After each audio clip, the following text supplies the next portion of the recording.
والقلم وما يسطرون ما أنت بنعمة ربك بمجنون وإن لك لأجرا غير ممنون وإنك لعلى خلق عظيم فستبصر ويبصرون بأيكم المفتون إن ربك هو أعلم بمن ضل عن سبيله وهو أعلم بالمهتدين فلا تطع المكذبين ودوا لو تدهن فيدهنون ولا تطع كل حلاف مهين هماز مشاء بنميم مناع للخير معتد أثيم عتل بعد ذلك زنيم أن كان ذا مال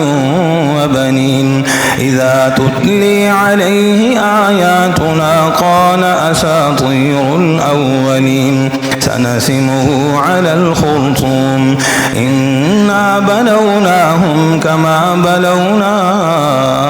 أصحاب الجنة إذ أقسموا ليصرمنها مصبحين ولا يستثنون فطاف عليها طائف من ربك وهم نائمون فأصبحت كالصريم فتنادوا مصبحين أن اغدوا على حرثكم إن كنتم صارمين فانطلقوا وهم يتخافتون ألا يدخلنها اليوم عليكم مسكين وغدوا على حرد قادرين فلما رأوها قالوا إنا لضالون بل نحن محرومون قال أوسطهم ألم أقل لكم فلولا تسبحون قالوا سبحان ربنا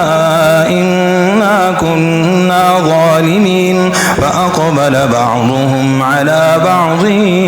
يتلاومون قالوا يا ويلنا إنا كنا طاغين عسي ربنا أن يبدلنا خيرا منها إنا إلى ربنا راغبون كذلك العذاب ولعذاب الآخرة أكبر لو كانوا يعلمون إن للمتقين عند ربهم جنات النعيم أفنجعل المسلمين كالمجرمين ما لكم كيف تحكمون أم لكم كتاب فيه تدرسون إن لكم فيه لما تخيرون أم لكم أيمان علينا بالغة إلى يوم القيامة إن لكم لما تحكمون سلهم أيهم بذلك زعيم أم لهم شركاء فليأتوا بشركائهم إن كانوا صادقين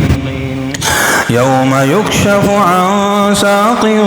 ويدعون إلى السجود فلا يستطيعون خاشعة أبصارهم ترهقهم ذلة وقد كانوا يدعون إلى السجود وهم سالمون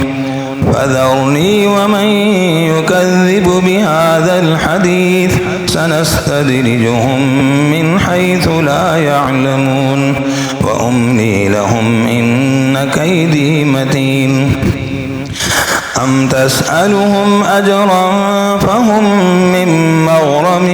مثقلون أم عندهم الغيب فهم يكتبون فاصبر لحكم ربك ولا تكن كصاحب الحوت إذ نادي وهو مكظوم لولا أن تداركه نعمة من ربه لنبذ بالعراء الضراء وهو مذموم فاجتباه ربه فجعله من الصالحين. وإن يكاد الذين كفروا ليزلقونك بأبصيرهم لما سمعوا الذكر ويقولون إنه لمجنون وما هو إلا ذكر للعالمين.